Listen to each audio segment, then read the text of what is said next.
నిజం లాంటి స్వప్నం ఎలా పట్టి ఆపాలి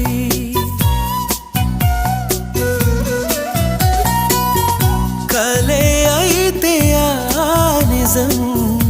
ఎలా తట్టుకోవాలి అవును కాదో అడగకంది నా మౌనం చెలివో చిలవో తెలియకుంది నీ రూపం చెలిని బంధమల్లుకుందే జన్మ ఖైదులా ఎదుట నిలిచింది చూడు